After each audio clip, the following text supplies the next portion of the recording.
Hi everyone, and welcome back to my channel. And if you're new here, I'm happy you stopped by.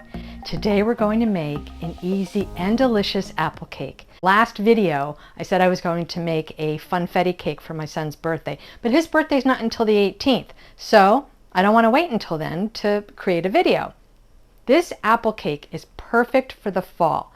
It's moist, it's tender, it's packed with apples. You'll have an apple in every bite. The nice thing about this cake, besides the fact that it's easy, is you don't need a mixer. All you need is a bowl.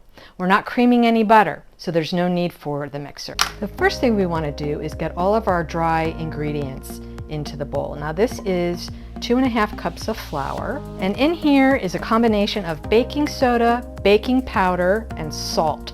I will have the full recipe and directions in the description below. And this little spice bomb is a combination of cinnamon, nutmeg, ground sugar, and allspice. And I'm just going to mix or whisk these around so everything kind of gets combined before we get on to the wet ingredients. I'm going to push this aside, and here's the bowl for our wet ingredient. Our recipe calls for 4 large eggs at room temperature. And first, I'm going to whisk these up first before I put anything else into this bowl. Next, we have 1 cup of granulated sugar, a 1/2 cup of packed brown sugar, 1 cup of vegetable oil, or you could use canola oil, that's fine, a teaspoon of vanilla, and this is 1 cup of unsweetened applesauce. Now I wanted to have eye contact with you before I add this next ingredient. This is 2 tablespoons of orange juice, and you're probably thinking, ew, yuck, why are you putting orange in an apple cake? Well, it's very simple.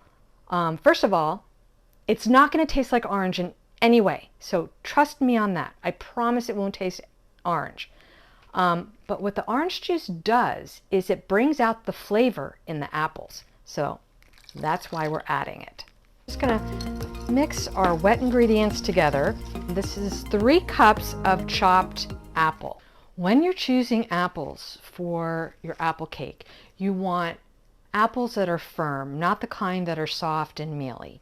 Firm apples would be things like Fuji apple, Honey Crisp, Pink Lady. Today I'm using Pink Lady in our recipe.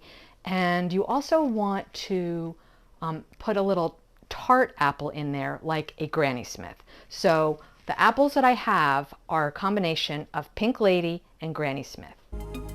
And now that I have our apples in with our dry ingredients, I'm just going to pour in our wet ingredients. Now we're going to mix everything together so it just is combined. You don't want to overmix, definitely not. All right, everything looks like it came together really nicely.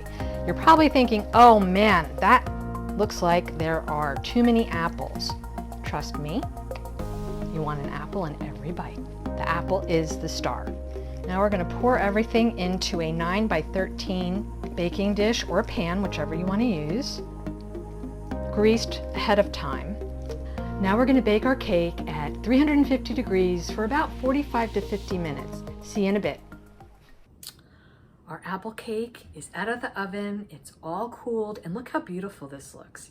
Now you can put any kind of a glaze on your apple cake. You could put a brown sugar glaze, you could glaze it with salted caramel, but I'm choosing to just give a generous dusting of powdered sugar, because after all, the apple is the star, and I don't want to take away from that.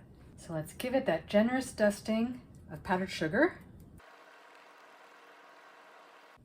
All right, now let's taste test and see how it came out. Remember, apple in every bite.